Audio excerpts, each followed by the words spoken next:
Aujourd'hui, nous discutons d'un sujet fascinant, l'analyse des processus métiers pour déverrouiller les opportunités de transformation. Allons-y. Ah, je suis impatient d'en parler.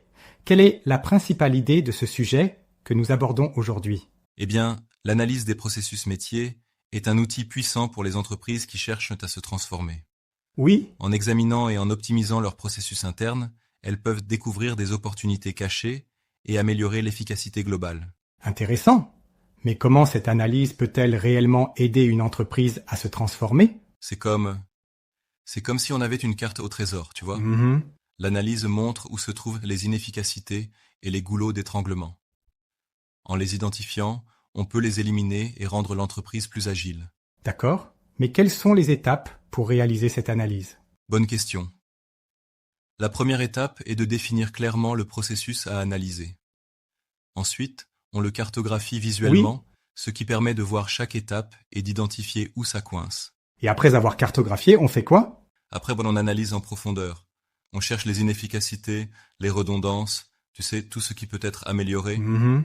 Puis, on met en place des améliorations et on surveille leur impact. Je vois. Mais quels outils peut-on utiliser pour cette analyse?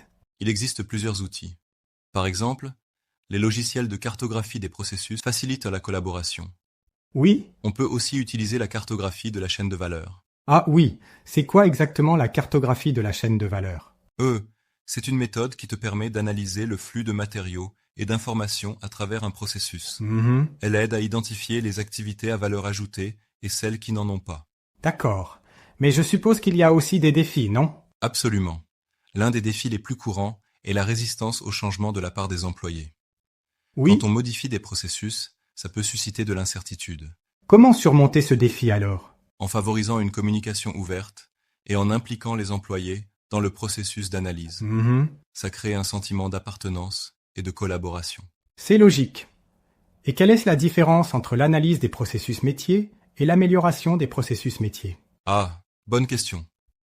L'analyse des processus métiers se concentre sur l'examen et la compréhension des flux de travail actuels. Oui. L'amélioration des processus métiers, c'est la mise en œuvre des changements basés sur cette analyse. Donc l'analyse et le diagnostic et l'amélioration et le traitement, c'est ça? Exactement. C'est une Oui. excellente façon de le voir. Mais tu ne penses pas que parfois on se concentre trop sur l'analyse et pas assez sur l'action? Je vois ce que tu veux dire, mais sans une analyse approfondie, les actions pourraient être inefficaces. Mhm. Il faut un équilibre entre les deux. D'accord, tu as raison. Au final, quels sont les principaux bénéfices pour une entreprise qui adopte cette approche? Les bénéfices sont multiples. Amélioration de l'efficacité opérationnelle, meilleure prise de Oui. décision et une expérience client améliorée. Une meilleure expérience client? Comment ça? En optimisant les processus internes, l'entreprise peut livrer des produits et services plus efficacement. Les Mhm. clients sont plus satisfaits, ce qui augmente leur fidélité. C'est donc un cercle vertueux. Exactement. Oui. En fin de compte, l'analyse des processus métiers permet aux entreprises de se positionner pour réussir dans un environnement compétitif. Merci pour ces explications éclairantes. Je pense que nos auditeurs auront beaucoup appris aujourd'hui. J'espère bien. Oui, Et n'oublions pas que, dans ce monde en constante évolution, l'amélioration continue est la clé du succès. absolument. Merci encore et à la prochaine fois.